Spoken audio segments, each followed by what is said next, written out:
Welcome to Data Security Over Coffee. That's DSOC to those in the know. Where the only thing more dangerous than a zero-day exploit is Chad from accounting clicking on every single email attachment. From password post-its hidden under keyboards to that one guy who keeps using password 123 despite our 47 security memos. We're here to talk about the threats you never knew you should be terrified of. I'm Dr. Joe Harford. And I'm Angie. Have you tried turning it off and on again? Singer Keating. Bringing you the latest in cybersecurity nightmares and risk management drama. Because somewhere out there, a hacker's trying to get into your company's data. And Karen from HR just clicked on another free iPhone pop-up. This is Data Security Over Coffee, DSOC, where every episode is a penetration test you didn't ask for.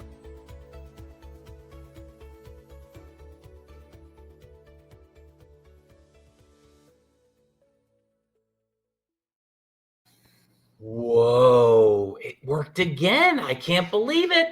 I'm telling you, I'm really excited. Well, I thought it was important before I introduce our guest to make sure that everyone understood my role and job responsibilities in the organization based on the last time that Angie and I were together. So if you take a look at the little byline there, I do in fact work for Angie. I think that's important. But in all seriousness, so I've known Dave Fusco for a really long time. And it goes back to the days of, Juniata College. And then recently bumped into him at an event that UD and I, one of our friendly competitors, also partners, had put on in Blair County. And I said, you know what? I think it'd be a lot of fun to have Dave on Data Security Over Coffee. And Angie said, sure, why not have him on Data Security Over Coffee? And so I think that, when we start talking about things like, oh my God, information security planning and quarterly reviews, it can be really boring and dry. Dave is far from a boring and dry guy. And I'm sure that he's going to, have something to share with us, maybe have a few laughs. But regardless, we're glad that he's with us today. And so, Dave, I thought it'd be a really good idea if you just shared basically where are you today? If you want to kind of pop into kind of what your travel through technology and cyber, et cetera, has been. And we could just take it from there. Sounds good. Well, thanks for having me here today. I'm really looking forward to talking with you both. And I should have probably changed my title that says I also work for Angie. So next time I'll make sure I change my title to be more appropriate. So, again, thanks for having me. Currently, I am at Penn State University at the main campus. We're not supposed to say main campus, but I'm at University Park, and I am a professor in cybersecurity, and I also teach in enterprise technology. And recently, like kind of everybody else, bandwagoned my way into AI the last 2.5 years or so. I'm also the director of master's programs there and oversee our graduate programs at that level, so both online and in residence. And we have kind of a number of programs, obviously, at Penn State. I didn't say it, but I'm in the College of Information Sciences and Technology. And kind of some good news for us. We just spun up Penn State's first undergraduate AI degree. It launches this fall. Whoa. I want to say, don't quote me on this. I think we're only one of 3 or 4 universities in the whole country that have an undergraduate degree in AI. So life for us is pretty awesome. It's pretty exciting. Lots of really cool things happening there. Mm-hmm. So for me, I actually went to Penn State. My undergrad is in computer science from Penn State. And I kind of worked my way over the last 30 years through being, kind of at the time I graduated, everybody became a programmer. Everybody was a developer. And I did that for a while, and it was kind of boring. And I got into networking and absolutely loved it. I loved building networks, and I love building servers, and that's kind of my geeky side, right? So I really love doing networking and those things. And fast forward into cloud technologies and now AI. And my roles have been everywhere from being a techie nerd to CIO, vice president kind of roles. And so I've really enjoyed that progression of different kinds of roles. But cybersecurity for me has always been a part of all of those things. It's usually one of those things that people just assume the IT department takes care of. And we can get into different roles and how different organizations view cybersecurity. But for me, it's just kind of an assumption. I mean, everything you do needs to have cyber as a thought process in that. So that's kind of my very quick history. So Angie would use the term smarticle. That's actually a very big word for her. And that's what we would apply to you because you're a very smarticle kind of guy. So when we got together and we presented at the event, you obviously focused on artificial intelligence. And then when we were in the green room, which we have a green room, oh my gosh, you had mentioned some of the tools that you've been kind of messing around with. I guess really what I want to find out from you today is from your experience and then also from Angie's experience, when people talk about information security planning, quarterly reviews, et cetera, I think sometimes people think that's just that's a sales function. That's something that we do with our clients. What I really want to be able to get into today is what does that have to do with organizations and why should organizations care about the kind of information security planning that they're doing and the frequency at which they do these or they complete these activities?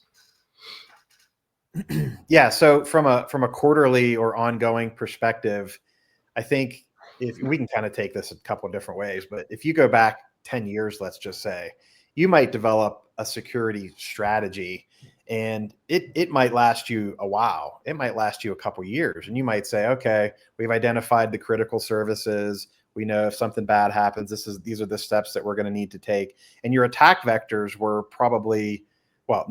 they were much smaller 10 years ago. And so people could develop a security plan that aligned with its strategic goals and say, okay, we kind of know that payroll's got to run. We got to make sure sales operations are up and running and kind of everything else. We just assume that it's part of the security plan. Now, your attack vectors, again, don't quote me on this, but your attack vectors are probably tenfold. And what we mean by, for those listening, right, what we mean by attack vectors are those possibilities of ways that your systems could be disrupted. Doesn't have to be, in your intro video, it doesn't have to be somebody clicking on, a link. It could be something that has been automated to infiltrate whatever systems you have. So why is it important now? Because your attack vectors have gone up by, tenfold, let's say. Services are managed by third parties at this point. It used to be your own data centers. You could control a lot of these things. Now you have cloud services and third-party vendors that control a lot of these things. And if you're just assuming that they're doing their job, that's a huge mistake. So to kind of circle back to your question, why is it important for looking at this from a quarterly perspective? You should be, as a business owner, questioning your vendors. You should be questioning and reevaluating what are the possible attack vectors that are happening in your environment. And don't just pull off the binder from your shelf and say, okay, yep, that looks good. Let's put it back on the shelf again. Gotcha. Hopefully that's where you wanted to go. No, it is. And it's helpful. I think, from your perspective, because what I will do is I will go to Angie's office frustrated because I can't get people to understand the value of this. And I guess, how can we make this part of an ongoing process for business owners? Because many times what I will hear from people is, I don't have the time. I'm really busy. And I'm wondering, what can we be doing differently to encourage people? Even to ask people to do it monthly, I know it's not going to happen. Like I don't see that. But from a quarterly perspective, how can we encourage people to do more of this kind of review? I think to make it more accessible and doable. And the kind of the thing that I was thinking about when you were talking was, you don't just wake up one day and decide you're going to run a marathon, right? You don't just wake up and say, okay, I'm going to do my yearly security analysis and decide to kind of take, the whole thing at once. I think what you should probably look at would be from a quarterly perspective. You could say, okay, 4 times a year, first quarter, we're going to look at physical cybersecurity, and maybe those are the things we evaluate. The second quarter, we're going to look at third-party vendor vulnerabilities, et cetera. So instead of saying every quarter, we look at all of our cyber, kind of portfolio, make it easier for the business, people to say, okay, this quarter we're going to look at X, and we're going to see how are we doing with X, and give them specific kinds of deliverables, and say, instead of just handing them their plan back and saying, hey, how are you doing on this? That would be really overwhelming for me.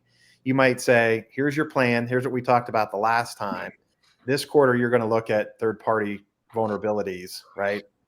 This is what I want you to think about and evaluate on your own. And then we're going to review what you think, how things are going. Make it small, make it doable, and don't make it so overwhelming. I think that's great advice. I also think, Joe, to your point about how do you get people to care. It's really hard to hear you, Angie. Okay. And there's some feedback. And there's also some feedback in your. Gonna sit back and let you guys talk, because I have no idea what's going on. I got the same rig I've always got, and I did all my updates this morning. Yeah, so I don't you know. guys take it away. Okay. Yeah, there's for whatever reason, whenever you, and you know what, now people in LinkedIn can experience, Dave, this is what I experience every time that she talks to me. There's this painful pinging that goes into my ears, and I drive myself crazy. Now she is so up. Look at her face. She's incredibly frustrated. She has that pretty smile on, so people don't know that she's about to rip her hair out of her head, but she is hot, as we would say in Reclamere right now, because technology isn't working. Anyway, okay. So with all of that said, so we've got a practitioner, Angie, who is responsible at Reclamere for working with the team at the enterprise level to deliver subject matter expert support. And then obviously we've got Dr. Dave at Penn State University. And so one of the things that I wonder is, how do we get the practitioners of the world and and I don't really like to use the word academicians, but that's kind of like the only word that I know. How do we get them to collaborate more and work together more? Because this is often, I think, and maybe this is my own personal bias, but this is often what we hear. Oh, those really smart eggheads, they have no practical real world experience. And often academicians will say, oh my gosh, those people out in the field have no idea what it is that they're really up against, and they should rely more on us. With all of that said, how can we get that collaboration to occur more often? Yeah, so I think, first of all, I would kind of agree with both of those kind of evaluations, because I think, but people have different goals. Businesses, they don't have time to sit around and, ponder, let's think about, how this might look over 2 years. Business people don't have time to mess around with that kind of thing. Sure. They have to make decisions and get, subject matter experts quick to make decisions.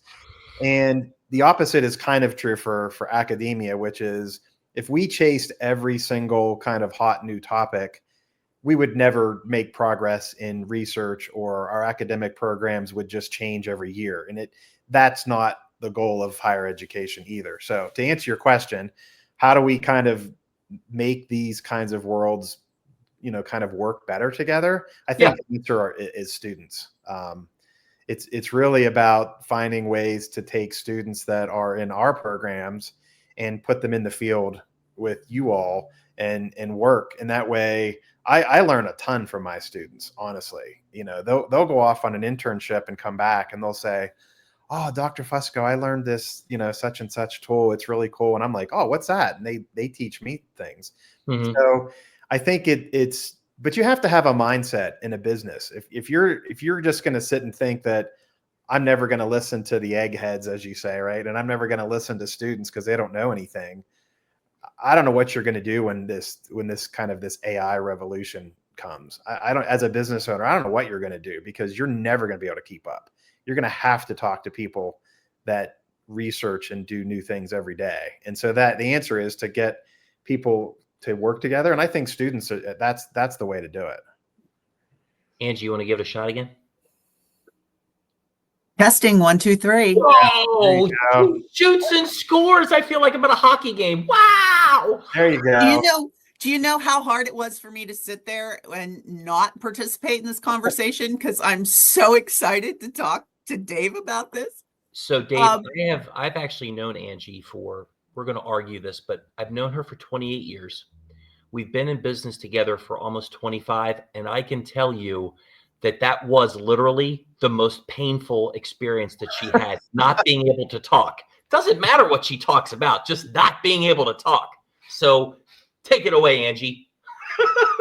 I was gonna speak to Dave's earlier point about, and your point about how do you get people to care. And I think it also has to do with enterprise size as well as regulatory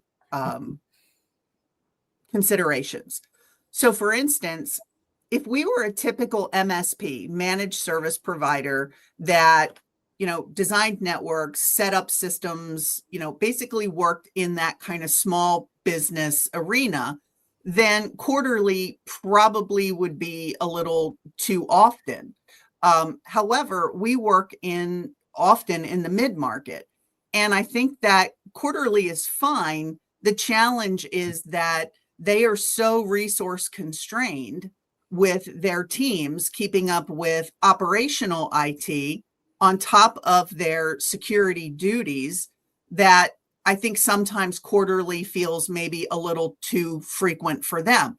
Now, you could also flip that around to say that we technically are working on security strategy with our clients every other week, because those clients that have us as their virtual chief security officer or do any managed security services with us, they're speaking with our team on an every other week basis where we're reviewing their cyber maturity roadmap, and we're looking at where are they, and we're keeping those priorities front of mind. So I think it speaks to really what is the industry, what is the organizational size, and then what is their cyber maturity level as to how engaged they're going to be with you on wanting to do a quarterly review. Yeah, I wasn't sure if you were going to say anything, Joe. So No, you're good. You're good. I'm good. Okay.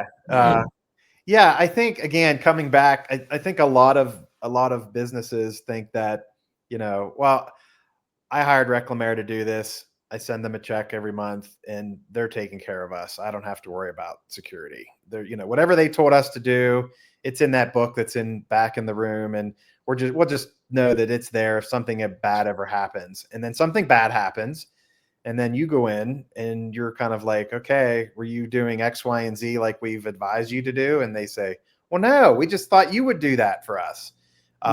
And so it's going to take an event usually, unfortunately, for most companies to realize that something should change. So how do you get people to be more interested in caring? Sometimes shock tactic, kind of showing them what other people in their industry, what things happen to them works. And then mindset, it's getting people to change their mind about, how they approach things. Yeah. And I really, you talked about, you hopped on the AI bandwagon, and I think AI is going to be the equivalent of what Web 2.0 was 25 years ago, where AI is just going to become so embedded into every single thing that has to do with technology that it's just going to be second nature. As chairperson of the Ben Franklin Technology Partners of Central and Northern Pennsylvania, every deal that's coming before us looking for venture investment has some aspect of AI to it that is their secret sauce. And so my concern being on that board is I want to understand, is there really secret sauce, or are you just throwing the term out there What is it really truly doing that makes it artificial intelligence versus just maybe some cool automation that you're trying to slap that label onto? So I get concerned when folks are, whether it's investing in a company or they're buying the latest technology, they're buying the latest services, that they're in fact getting true artificial intelligence in whatever it is that they're purchasing, and then also that they're giving consent for use of their data, and what is the transparency behind what is the use of that data with those vendors and various service providers. Wow, I could comment a lot on that last few minutes. I would say that first and foremost, most companies today that are claiming to be AI enabled aren't. It's really a few. It's a small percentage of companies that are doing true AI work. A lot of these companies, what you see is they're kind of wrapping an API wrapper around something like a Chat GPT or a Claude or a Gemini or any one of these AI agents, right? Or AI engines, right? Yeah. Which is fine. I'm not saying that's not a good solution. I use it for things myself all the time. I wouldn't claim that it's an AI. I'm not creating AI products. I'm using AI products to do things. But I think it's a way for companies to gain funding when they say things like that. I think the scary part is, maybe not scary, but the challenging part for these companies, they need to realize that when they start passing their data over to places like ChatGPT, that's literally the internet. You're giving your data to other people. I've seen faculty and others that will just upload student data and they'll say, hey, grade this paper for me, or here's an Excel spreadsheet of all of my grades. Give me some distribution.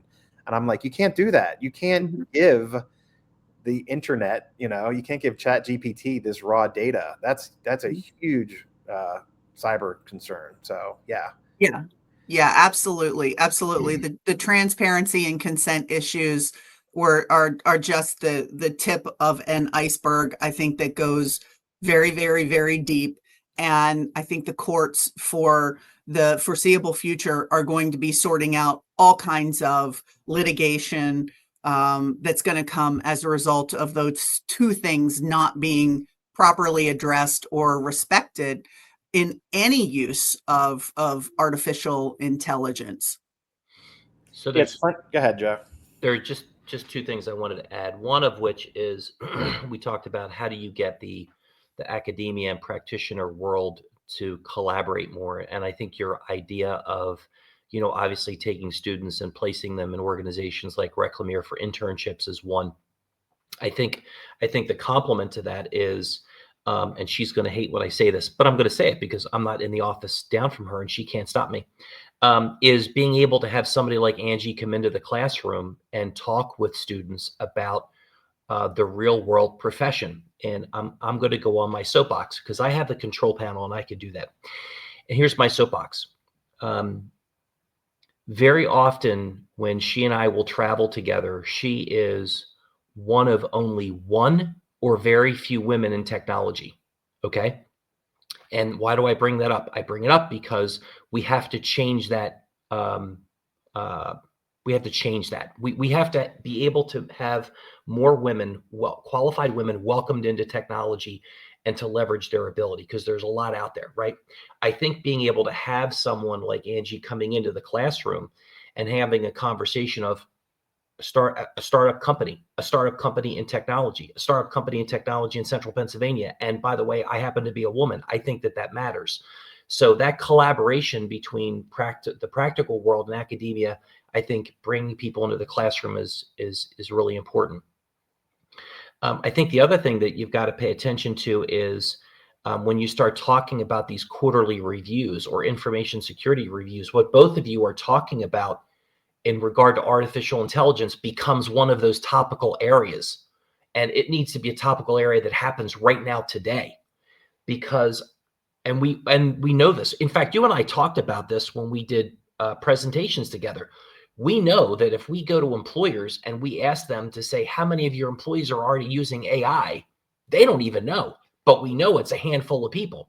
We know that it's already happening. So not making that review and understanding of AI in the environment as part of that quarterly review, I think is a shortcoming that people have to pay attention to. I will get off my soapbox. No, it's a good soapbox. I think, I would say that to that last point, I'm sure a lot of your customers have heard of shadow IT, right? Mm-hmm. That's been around for a while.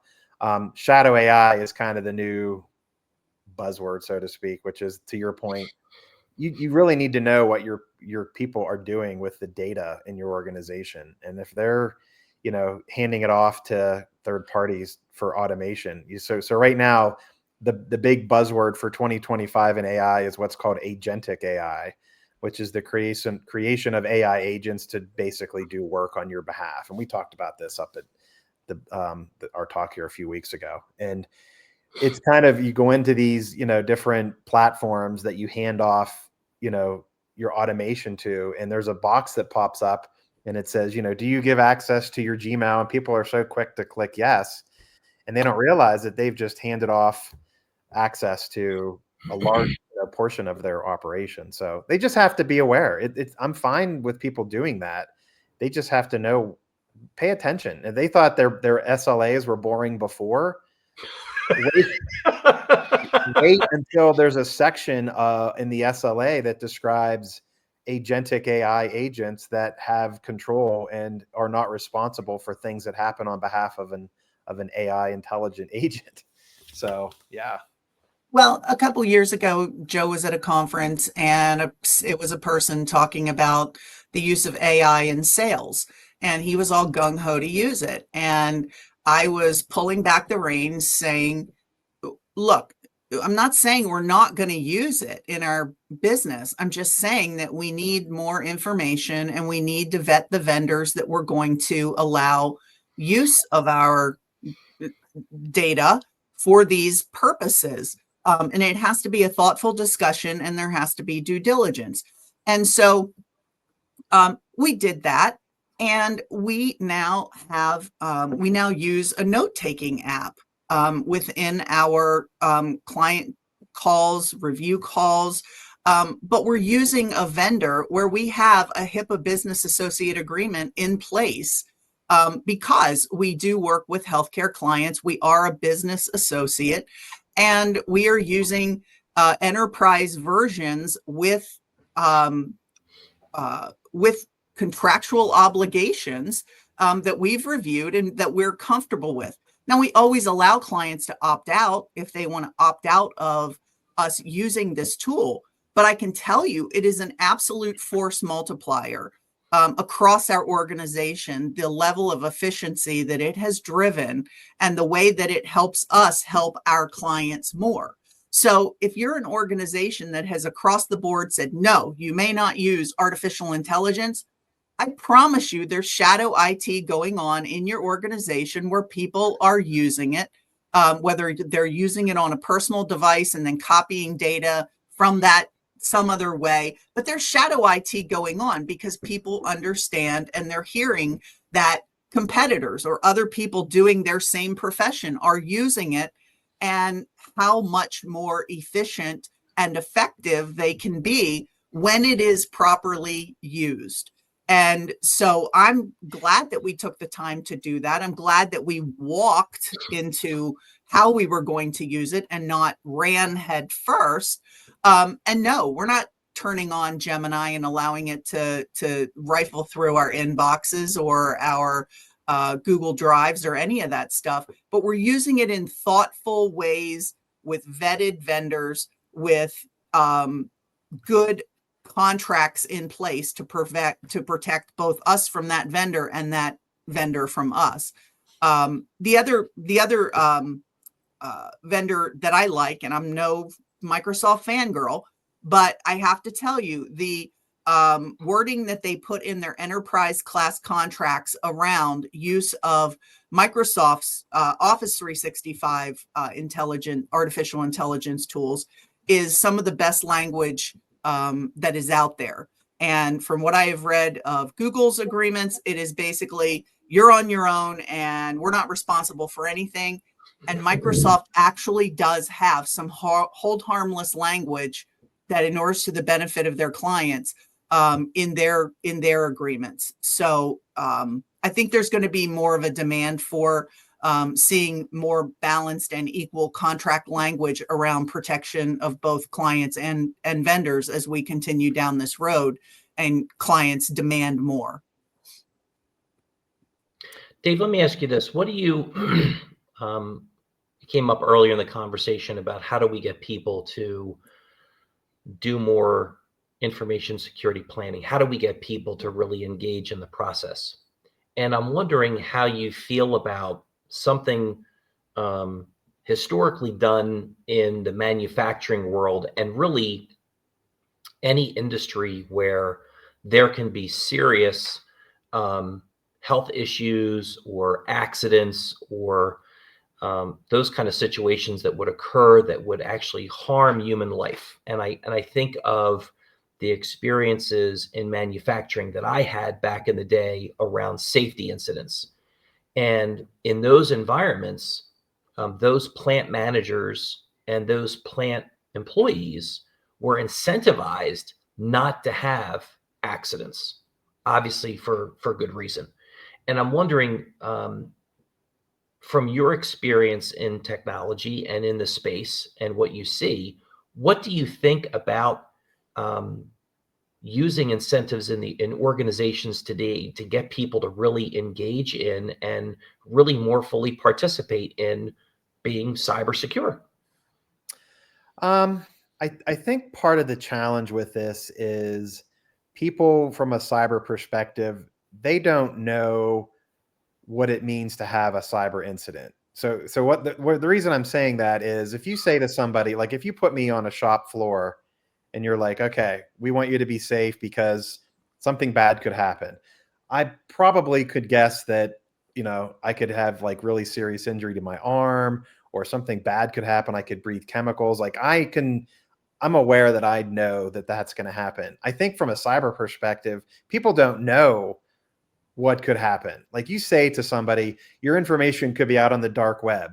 They don't know what that means. Okay. Like from a manufacturing perspective, they know what it means to get your arm hurt. They don't know what it means for your data to be on the dark web. So I think you have to give them, you can incentivize them, but you have to give them real examples. And you could do that through, videos, or, you could create scenarios, or you could do like, let's go and look to see what happens to your data if it ends up on the dark web. What are the ramifications of those kinds of things? So I think what I'm saying is you could say you want to incentivize them, but I don't know that they know what the heck that means. Right. Okay. What are the things that you would like to see practitioners do to help students that are in the classroom? Obviously, being able to provide internships is one thing. We know that. Gainful employment upon graduation obviously is another.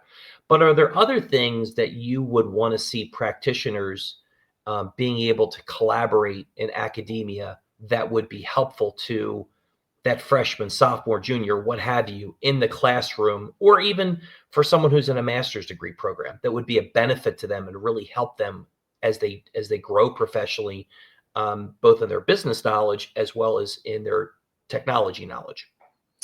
I think it's important. I mean, the tech side is certainly important, but I've always said the technology is the easy part of these discussions. I think it's important for practitioners to share lessons learned on when they made a mistake. We've all made probably really bad mistakes, maybe some more than others, but I remember back when I lost an entire email server, and that was kind of detrimental to me, but I learned a lot from it. I lost, months and months of data for people. And for me, it was always like, okay, that was bad, but I was able to learn from that. And so I think from a practitioner standpoint, it's sharing with students how to make good decisions when you come across an environment. Sharing with them, to say things like, look, you're probably going to go get an internship and they might give you, Active Directory domain admin control kind of thing. Just be aware that you could do some pretty serious damage in environments like that. And so it's not just saying, here's firewall settings that you should follow. No, it's here's how they behave. Here's the environment that you're going to go into, and here's how you should behave. Here's how you communicate with people. I know that sounds ridiculous, but it's, when you go from an academic environment to, let's say, a manufacturing environment, completely different environment that they've ever seen before. I had a student one time ask me, hey, I have my internship this summer. What's it going to be like? And I said, well, what do you mean? Like, are you just like not familiar with the environment? Is it healthcare, whatever? And they said, no, I've actually never had a job. Like, what's it going to be like on my first day in my job? And that kind of threw me back. And so, I think it's having practitioners help students understand, what the heck does a day in the life of a cyber analyst look like? Because I don't think they know.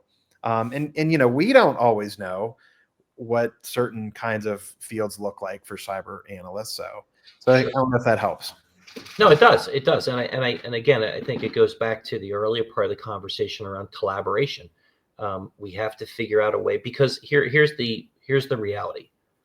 You work in a world in higher education that is producing an asset that we want to hire.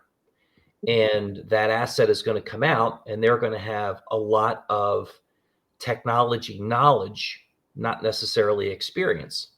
And what we accept is that in many cases, we may have to do a lot of training on the business side when they come into the environment. When someone says, I've never had a job before, that's a really big lift for an employer. Now, obviously, they're going to go into an internship, and they're going to know to show up on time and do their job, et cetera, and so forth. But as well as I do from your own experience, it takes a lot to learn what does it mean to work. And that may sound kind of silly, right? And kind of obvious. Yeah. But for a lot of people, I work with a lot of high school students in the summertime in a volunteer capacity. And I am always amazed at the inability for someone who is a senior in high school to walk up to Dave Fusco and shake his hand and look at him in the eye and properly introduce themselves. And it's like, oh my gosh, so for us, I think what I'm saying is, how can we help to kind of speed up that entry into the workplace so that we can shorten that training time and really, again, create value for the student, create value for the program, and then also as an employer, help those new employees get up to speed faster. I think it's also important to help folks who are interested in cyber understand that this is not an entry-level profession. It is a profession that requires deep knowledge in aspects of the technology itself. And so, when folks ask me, when they say, oh, my kid is going to school for cyber, that's great. I encourage them to take internships doing things like help desk, or even working at a computer store where you're going to be doing break fix on hardware. If you don't understand the mechanics of operational IT, you can't, in my opinion, ultimately be a good cybersecurity analyst or a cybersecurity engineer or anything like that. They think that they're going to come straight out of college and they're going to be, sitting down, I'm not sure what they expect, but it's not what they end up doing. And I think to professions like civil engineering, where when you're a baby civil engineer and you come out of college, you're not sitting down and designing roads and designing bridges and designing subdivisions. You are actually on construction sites doing bridge inspection.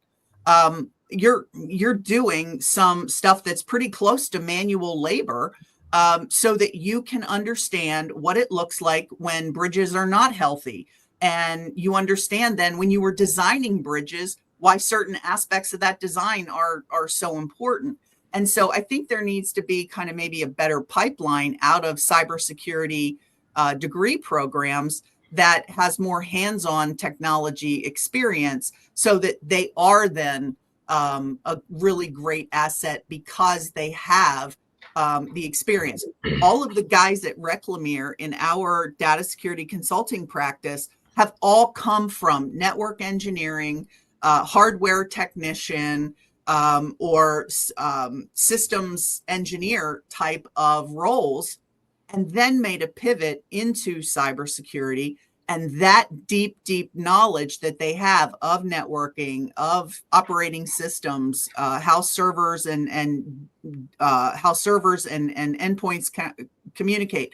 That deep knowledge is so important for them to be effective cybersecurity analysts and engineers for our clients. Yeah, and this isn't just a Penn State thing. This is pretty much across the board for what I'm about to say. It's there, out of all of the tech fields, cyber is probably the most mismatched from an entry level job perspective. And I hear that from my students all the time. They're like, I'm applying to all these jobs, and right now the job market is really bad, so it's not a good comparison. But I even see people that are like, I have 6 years of cyber experience and I can't even get an entry level cyber job. And then you turn on the news and there's 5 million cyber openings and you should go into this field because there's so many openings. And you sit back and you're like, okay, there's some kind of mismatch going on here. There is. And I would say to the people that are listening to this that are going to hire cyber analysts, hire people that are good people first. Don't worry about the tech. You know, they'll pick up if they're, not to say that they shouldn't have any tech, but if they're good people and they understand how to solve problems and they know how to, you know, communicate with people, that is really important. But from a hands-on perspective, we can't necessarily teach in 4 years either all of the tech that they would need to walk into, you know, a manufacturing facility and know all things cyber. It's really unfair on both ends. Employers can't expect students to know all these things, and students can't expect employers to spend years training them either. There's got to be some kind of a happy medium. And I always tell my students, I'm like, look, I agree with you 100%, Angie. I'm like, I don't know whoever told you that help desk is beneath you, but you should go work help desk. You'll learn in more than 3 months at a help desk how to, you know, communicate with people than you'll probably learn in any other job. Absolutely. Yes, most definitely.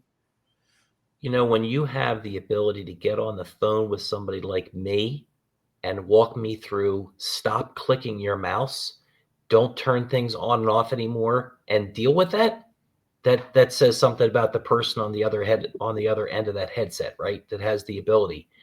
I think one of the things that has always been interesting to me is the lack of kind of business communication that we expect from technologists, you know, and I think that there's a real value in making sure that they don't have to be an MBA, but they do need to understand how the business is going to be impacted by their job. They should understand what it is to be in a healthcare environment or a manufacturing environment, et cetera.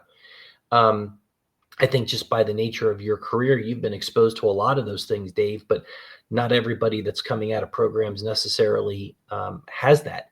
We're fortunate that, you know, the people that we work with have been in those environments and were in leadership roles and had to understand budgeting. They had to understand corporate communication. They had to understand presentations and how to work through that. In addition to that, how to work in a team environment. You know, you're not all by yourself necessarily in a cubicle. Like, you got to be able to get along with people and work through those kind of challenges. So I would simply say, I don't know if there's anything that Angie or I could ever do to help you in the classroom. Obviously, you're not that far away from Reclamere, so if, you know, anybody ever wants to do a field trip, come on by and hang out with two crazy people, and we're happy to talk about real life examples. Being able to come into the classroom and share, you know, as Angie would say, you know, tales from the trenches. You know, we'd be happy to do that. I think that if we're going to, you know, if we're going to kind of wrap it all together, we have to figure out a way that we can work in a way that is collaborative and work in a way that's going to create value and not just simply have silos, but simply be able to put practitioners into the classroom, not necessarily as instructors for goodness sake, but just to have those real life conversations, like you said. And then also to be able to have folks like yourself come into our workplace and have a conversation with the Randys and the Jeans of the world on the things that you're seeing, because there may be tools, et cetera, that you're exposed to that we won't have exposure to just by the nature of what we're doing. And so to be able to have those conversations, I think from a, I hate to say it because that will sound corny, a cross-pollination perspective would be really cool. And I think that's the way that we continue to kind of, battle the bad guys and figure out what to do. So in closing, I would like to know from you, Dave, what do you think people should be aware of when we start talking about, and if you want to go very, very broad, that's fine. But you talked about AI in your presentation, and I'm not blowing smoke when I say this. I think you did a really great job, by the way. Thank you. When you talk about AI, or when people talk about AI, what's that dime store advice that you want people to take away from the conversation today about AI from your perspective? I would say, just like from a cyber perspective, be aware, pause, and be aware of what you're doing. As an example, kind of a takeaway for somebody, you might say to an elderly person that is going to be getting, robocalls, it's not far-fetched that it'll soon be able to take voices that sound very much like maybe their grandson or something that calls them. And, you don't want to scare people, but you want to say to them, look, if you get any kind of a communication, you might want to pause and think about that it could be not real. It could be AI generated. Sure. And so as we kind of move into this, scaring people isn't going to work necessarily. I had somebody say to me, I'm just not participating in AI. I'm going to not do this. And I said, well, you use Facebook, right? And they're like, yeah. I'm like, well, you're already participating. So, you kind of have that choice. The old cyber kind of statement was, well, the only way to be really secure is to just unplug from the internet or unplug, right? And so you're not going to just unplug from AI. So It's helping people understand what the possibilities are and educate them on how to be intelligent users of these technologies. Cool. Angie, anything to wrap up with? I think that Dave gave us some really thoughtful answers and some really insightful things to kind of think about. If you think AI is not happening in your company because you've passed some kind of edict that there'll be no AI, I assure you there is somebody in that building in your company who is using it.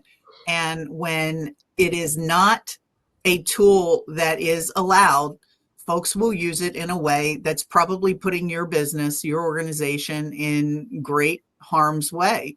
And so talking with your staff and really listening to what it is that they want. If they're telling you they want certain tools and that have AI aspects, or they want to use ChatGPT or Claude, then that's the time to sit down and have a conversation with folks like myself and Joe, where we can help you vet those vendors. We can help you map the processes that your employees want to use AI on, and where are the risk points? Where are the attack vectors? Where are the exposure points?